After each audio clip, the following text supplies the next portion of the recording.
Police are hunting down sugar daddy conmen who are swindling university students out of thousands of pounds. That's what the Times newspaper reports this morning. The conmen are finding female students on sugar daddy dating sites and tricking them into handing over personal information and bank details in return for cash and gifts. One single bank has already had 40 reports of this kind since the summer, and now concerns are being raised that this could be much more widespread than we think. There's a growing number of young women exchanging romance for cash and gifts, whether that's by sending sexually explicit images of themselves to the highest bidder on apps or meeting up with older, wealthier men in exchange for an apparent life of luxury. And sadly, these young women are being told that it's empowering to be treated like a commodity. It's simply not. What I think is that it's degrading, that it's dangerous, and let's call it out for what it is: soft prostitution.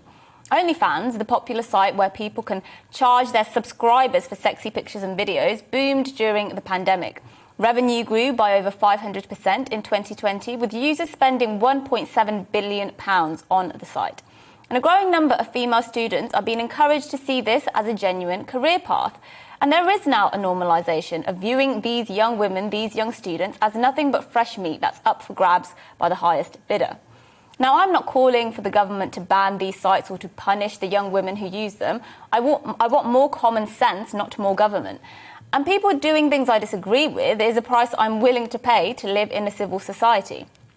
But if we're going to allow all of this to happen, the least we can do is be honest with ourselves.